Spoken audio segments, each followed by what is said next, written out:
Hi friends, ఈరోజు content వచ్చేసి ఏపీలో పెన్షన్ గురించి నన్ను చాలామంది అడగడం జరిగింది.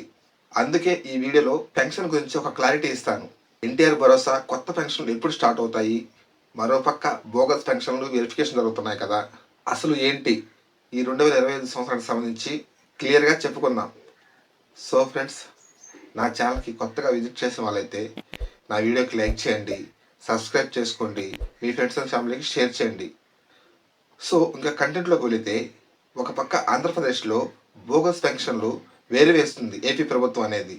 గతంలో ప్రతి జిల్లాకి ఒక సచివాలయం చొప్పున పైలట్ ప్రాజెక్ట్ కింద తీసుకుని వెరిఫికేషన్ చేయడం జరిగింది.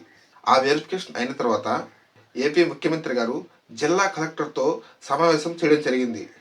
అందులో జిల్లా కలెక్టర్ వారు ఎక్కువ పెన్షన్ పరంగా రిమార్క్ ఏమిటంటే, పెన్షనర్లు ఎక్కువ శాతం వైకల్యం సర్టిఫికేట్ పెట్టి బోగస్ పెన్షన్లు పొందుతున్నారు అని తెలియజేయడం జరిగింది.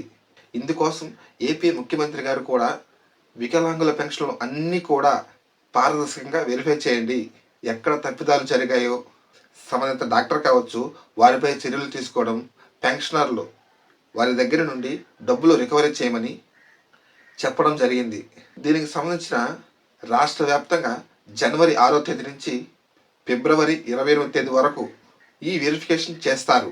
దీనిలో దశల వారీగా వెరిఫికేషన్ చేయడం జరుగుతుంది.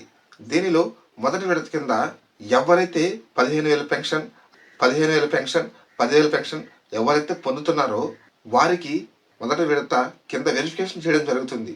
ముందుగా ఆ విలేజ్ సచివాలయం డిపార్ట్మెంట్ వారు ఎవరైతే పెన్షనర్ ఉన్నారో వారికి నోటీస్ ఇవ్వడం జరుగుతుంది.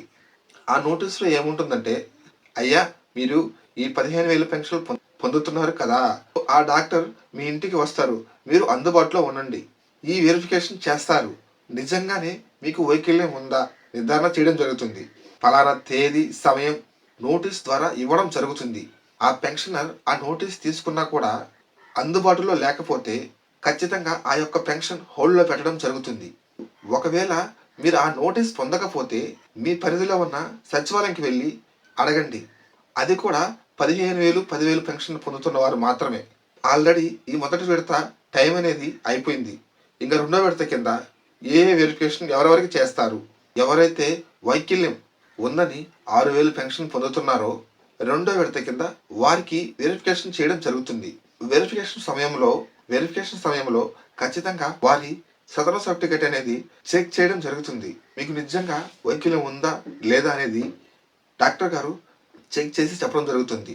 సో ఈ వెరిఫికేషన్ డాక్టర్ గారు డోర్ టు డోర్ తిరగరు, మీరనేది అందుబాటులో ఉండాలి. డాక్టర్ గారికి 6,000 పెన్షన్ ఎవరైతే పొందుతున్నారో వారందరూ మళ్ళీ హాస్పిటల్కి వెళ్ళి చెకప్ చేయించుకోవాలి. వీళ్ళకి వైకల్యం ఉందా లేదా, ఎంతవరకు నిజం, ఇలా కొన్ని వేల బోగస్ పెన్షన్లు ఉన్నాయి. కాబట్టి నిజంగా ఎవరైతే వైకల్యం ఉన్నవాళ్ళు ఈ పెన్షన్ అర్హులని డాక్టర్ గారు నిర్దేశించి చెప్పడం జరుగుతుంది. దీనికి సంబంధించి సచివాలయం సిబ్బందికి కూడా ఒక యాప్ రావడం జరిగింది. ఆ యాప్లో వచ్చేసి పెన్షన్దారులు ఉన్నారా, లేకపోతే చనిపోయారా, లేకపోతే వేరే ఊరికి వెళ్ళారా, ఆ సమయంలో వాళ్ళకి అందుబాటులో ఉన్నారా, వాళ్ళకి సంబంధించిన వ్యాధి, పెరాలసిస్, కండరాల వ్యాధి, వీల్ చైర్కి పరిమితి ఉండడం, మంచానికే పరిమితి ఉండడం, ఇలా ఏ వ్యాధి ఉన్నాయో ప్రత్యక్షంగా వెరిఫై చేసి డాక్టర్ గారు రిమార్క్స్ రాసి వారి యొక్క ఫోటో అండ్ ఎక్కడైతే అంగవైకల్యం ఉందో అక్కడ ఒక ఫోటో తీసుకొని ఆ యాప్లో సబ్మిట్ చేయడం జరుగుతుంది. ఈ వెరిఫికేషన్ ప్రాసెస్ వచ్చేసి ఫిబ్రవరి 28వ తేదీ వరకు జరుగుతుంది. ఈ నేపథ్యంలోనే కొత్త పెన్షన్లు నిజంగానే అప్లై చేసుకోవచ్చా, లేకపోతే ఇది ఫేక్ న్యూసా? సో ఫ్రెండ్స్, నాదొక చిన్న రిక్వెస్ట్, నా వీడియో నచ్చినట్లయితే సబ్స్క్రైబ్ చేసుకోండి, మీ ఫ్రెండ్స్ అండ్ ఫ్యామిలీకి షేర్ చేయండి, అండ్ నా వీడియోకి లైక్ చేయండి. మీరు లైక్ చేయడం వలన నా వీడియో అనేది చాలామందికి సమాచారం వెళుతుంది.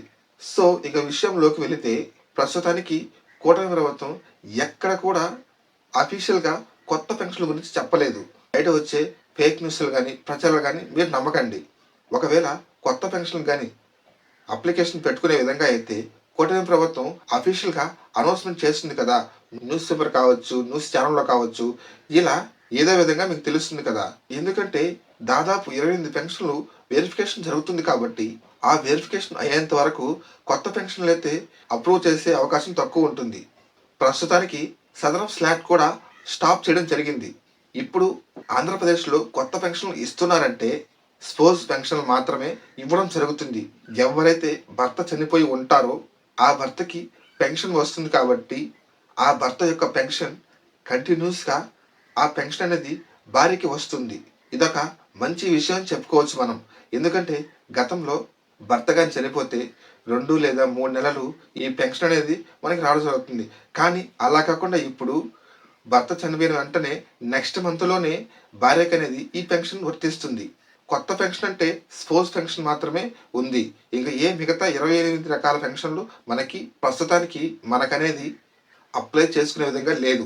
మీరు ఎటువంటి తప్పుడు సమాచారాన్ని నమ్మొద్దు. ఒకవేళ కొత్త పెన్షన్‌లో ఇది నా ఊహాగానం మాత్రమే. గతంలో సంవత్సరానికి 2 సార్లు పెన్షన్ పెట్టుకునే విధంగా ఏపీ ప్రభుత్వం చెప్పడం జరిగింది. అందుచేత రాష్ట్ర ప్రభుత్వం ఒక నూతన కార్యక్రమం కింద జన్మభూమి 2 కార్యక్రమం లాంచ్ చేయాలని కసరత్తులు చేస్తుంది. ఆ కార్యక్రమం ద్వారా కొత్త పెన్షన్దారులకు దరఖాస్తు తీసుకునే అవకాశం ఉందని నేను అనుకుంటున్నా.